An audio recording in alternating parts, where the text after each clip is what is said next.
il y a 1 an, jour pour jour, au lancement du programme Handipact, on a pris conscience qu'on n'avait pas intégré la totalité de la problématique des personnes avec des handicaps au sein du corps des sapeurs-pompiers. À partir de ce moment-là, moi, quand j'ai quitté le séminaire, je suis arrivé à la caserne et j'ai réuni mes collaborateurs pour leur dire « Bon, maintenant, il faut qu'on traite le sujet, proposez-moi des actions ». Il y a eu 3 actions principales, c'est-à-dire que de permettre aux personnes sourdes ou malentendantes de pouvoir appeler les secours, parce que ça n'existe pas aujourd'hui en principauté. De pouvoir permettre aux sapeurs-pompiers, quand ils arrivent sur les lieux, de prendre en charge ces personnes-là.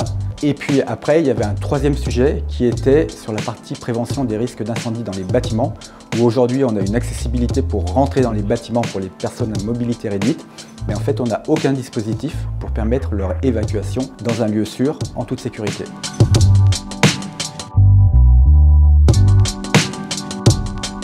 Ces 3 actions, la première qui était de pouvoir permettre aux personnes sourdes ou malentendantes d'appeler les secours, nous avons fait un rapprochement avec l'État français qui a un centre dédié pour cela.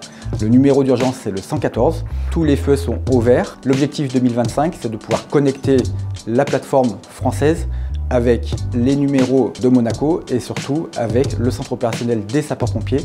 Au niveau de la prise en charge des personnes sourdes ou malentendantes, nous avons formé un peu plus de 60% des pompiers à la langue des signes. Et enfin, pour la partie de la réglementation dans les bâtiments, on a une approche un peu différente de la France qui prévoit des espaces dédiés pour mettre les personnes handicapées dans ces lieux sûrs. Nous, on a une approche un peu différente qui est l'aide humaine, puisqu'en principauté, on compte beaucoup sur l'empathie, sur la bienveillance, et on pense que c'est plus pertinent et performant de par la structure de la principauté de passer sur l'aide humaine pour aider les personnes en situation de handicap d'évacuer un bâtiment en cas de problème.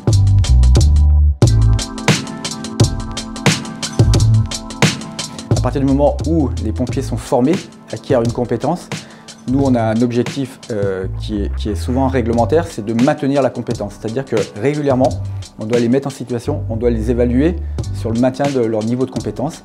Et là, de la même façon que pour toutes les autres spécialités de notre métier, la partie langue des signes, on fait un maintien de compétences en simulant des exercices. Et là, prochainement, on va intégrer, associer une association de sourds ou malentendants de la principauté pour vraiment nous mettre en situation concrète. Ça ne va pas être un pompier qui va faire le sourd ou le malentendant, ça sera vraiment une vraie personne sourde ou malentendante qui va jouer ce rôle de victime qui appelle les secours. On arrive sur les lieux et on la prend en charge.